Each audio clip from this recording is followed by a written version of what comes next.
Wednesday morning, midweek na. Almusal na tayo. At eto, malapit nang maluto ang almusal natin, Susie. Ang sarsyadong tilapia. As usual, basta ikaw ate, masarap na, masustansya pa. Kailangan huwag mahati ang ulo. Oo Teka, nga. kapag nilipat, may talon. Yun! Uy! Tumalo ng tilapia. Galing, napaka-expert talaga ni ate. Ang bango at syempre talaga, iba talaga ang powers ng shanse ni Susan. Wow! Yes. Nape-pressure ako sa'yo dyan, Bakit, Susie, ha? bakit? Kasi parang may humahamon sa siyansi ko. Pinahiram niya yata kahapon. Oo, patingin nga. May humahamon. Yan ba yung shanse mo ate? Ganyan. Lalo na pagka-prito bangos, yan ang kailangan ganyan kalaki. Grabe, sobrang laki naman shanse niya. Kanino ba yan? Yan. Shanse. Yan. Ang giant siyanse ng Kakatawa. vlogger na si Romeo Katakutan. At this morning, ay giant food trip si Chef JR gamit yan. Kasama si Ay, ang ating guest vlogger ngayon. Ako, chef, paano ba magluto gamit yung napakalaking shanse? malaki, bangus maganda yan. Kailangan may mga Ma'am Susie, Ma'am Susan, mahirap gamitin. Yun yung quick answer dun sa tanong nyo at talagang taob ang shanse ni Susan. Dahil nga, nandito tayo ngayon sa Pampanga, sa farm ng ating idolo na si Sir Romeo Katakutan. Ayan, Sir Romeo, tanong ni Ma'am Susan at saka ni Ma'am Susie, gaano daw ba kahirap magluto gamit ang inyong giant shanse? Kasi ito yung giant shanse natin na 8 feet lang naman po ang tangkad, ano? 8 feet. Ito po yung normal. Una muna, good morning mga idol. Good morning. Good morning, ang sabi ni idol. Ayan, tapos 30 inches po ang lapad, ano? Malapad. So hindi lang masarap ang may luluto dito, idol. Mas marami pa. Mas marami. Ayun, saktong-sakto. Yun nga, sabi po nila dyan sa studio, magluluto tayo ng walang kamatayang sarsyadong talapia. Puro Idol, tayo ito. talapia, walang kamatayan talapia. Wala. Fresh na fresh from yung farm mo dito. Nagkapilido na po ang talapia ngayon. Ang kapilido niya, walang kamatayan. Yan. Start mo na, Ito, Jer. dadalihin na natin, Idol. Yung tilapia natin, again, sabi natin, freshly harvested dito sa farm ni Idol. Ipiprito natin. Ayan. Yan. So, pag ganito kalaki yung shanse mo, Idol, mga ilang pirasong tilapia ang maluluto dito? Diyan, pwede tayo sa 10, doon sa isa, pwede tayo sa 20. Aba, yung flat, Yung isa naman, pwede tayo sa 50. Yung aba, may mas malalaki pa. may parang palanggana. Ano po itong shanse na ito, Idol? Na order ninyo o pasadya? Mayroon silang nakagawa pero maliit, pero ako pinasadya ko yan para mas malaki. Aluminum yan, idol, aluminum. Saan po ito gawa? Sa Florida Blanca, sa Valdez.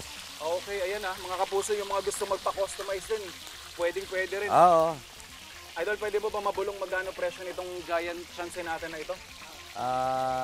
Dahil naka-price yan, mga 9,000, pero dahil idol sila, binawasan, ginawa atang 7,500. Aba, may discount ha? Oo, siyempre, idol eh. Ayan. Baka pagka nagpunta rito yan, hindi ko pa ililibreng talapyang walang kamatayan, idol. Ay, Diyos ko po naman, lalong-lalo na po dito sa farm ninyo. Ay, oo. Talaga namang pangmalakasan palagi ang mga lutuan, ano? Ay, oo, napaka... Saktong-sakto itong gamit na ito. Crispy talapia. Ayan, ilalagay lang natin yung, syempre, yung mga naprito pa natin kanina.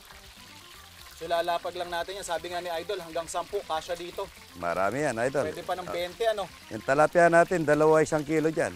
Ay, yung malalaki po, ano? Malapad. Mga ilang tilapia, Idol, ang nailuluto mo para sa mga bisita mo kada araw? Pagka Sabado Linggo, idol, mga 500 kilo mahigit. Grabe, 500 kilo. Libre lang po yan, mga idol, libre. Walang singil yun, walang bayad dun para sa mga bumibisita sa yung galing pa ng malalayong Malalayo, lugar. malalayo. Mga kapuso nating Isipin food mo, explorer.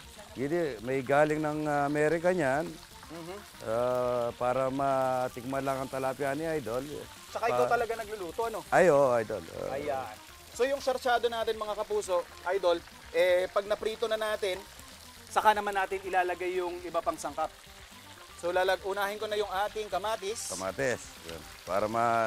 Para po ma-toasted, lalabas yung kanya romansa. Ay, ano ba yan? Aroma. Aroma. At syempre Yan. yung ating sibuyas. Sibuyas, Yan. Then yung ating bawang. Luya. May luya rin tayo dyan kung gusto ninyong ilagay. Siyempre. Yan, masustansya luya. Ayan. Ito, tip to ni Idol. Kailangan pag isda, May luya, Idol, oo. ano? Oo, para yung langsa matatanggal, idol. Okay. So, hayaan lang natin to na yung sa akin dito, Idol, ang pinaka-hinahantay ko dito yung medyo parang madudurog-durog yung ating kamatis. Yung labas yung kanya rumasa. Opo. Ay, Roma, sorry. Tapos yung ating fish sauce. Siyempre yung ating isda, may timpla na rin yan. Ay, may timpla na yan. Asin at paminta na rin yan. And then, Bago natin pirituin. maglalagay lang din ako ng kaunting tubig. Yan. Nasa inyo na po mga kapuso kung gusto nyo pang bawasan yung mantika. Pero marami pa kami naka-reserve kasi dyan ng mga napritong isda. Pwede naman pong pagkakait na maraming mantika, maganda. Para pag naluto na, pwede mo naman tanggalin yung mantika na yun para Magamit pa ulit. magamit ulit. Mag-isa. Tapos, Idol, curious lang kaming lahat kasi bakit ba naisip mong gamitin itong pangluto? Ayan, dahil sa dumarami yung bisita, marami tayong napapakain. Kaya kung may mas malaki pa niyan, baka mag-i-invest pa ako mas malaki niyan.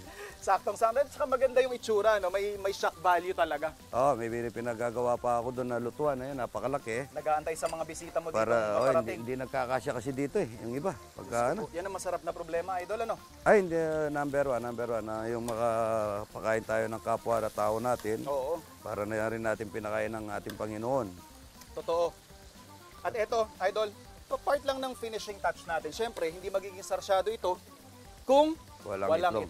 Yan, itlog na walang kamatayan. Yan. And we are very pleased to say, nagaling din sa farm ni Idol yung gamit nating itlog dito. Talagang kumpleto, ano? Kompleto yan, Idol. Kumpleto tayo dito. Wala ka nang bibilin dito. Meron pa tayong bayagong katay na dyan. Mga Manok at saka manok.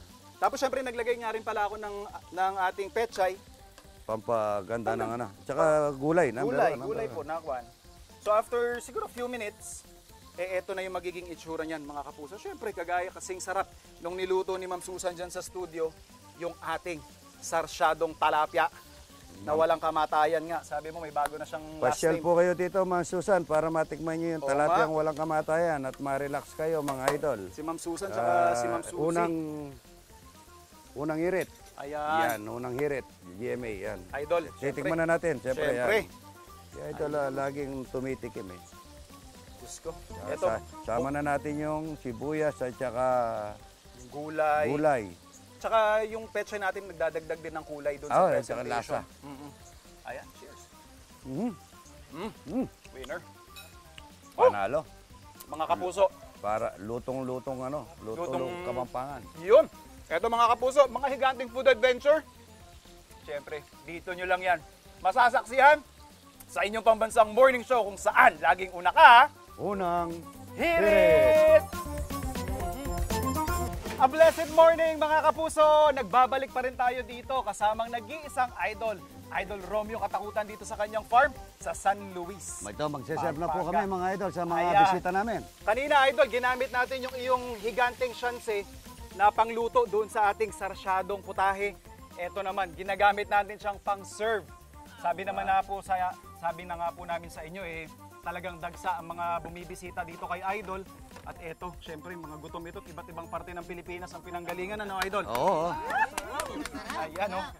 So meron tayo dito pritong isda, syempre yung sarsyado nating Sarsyado. talapia. Syempre, yung ating buro na talaga namang tatak kapangpangan. Walang kamatayan buro. Ayan, oh, marami tayo dito. Tsaka yun nga, sariwa yung mga ingredients natin. Tapos syempre, yung mga cooking methods na ginagamit natin, Idol, Pinoy na Pinoy. Ano? Pinoy na Pinoy, yan Ayan, lutong Kapampangan, idol. Ayan. Si Idol na nag-i-invite sa inyo, bumisita daw kayo dito sa farm niya.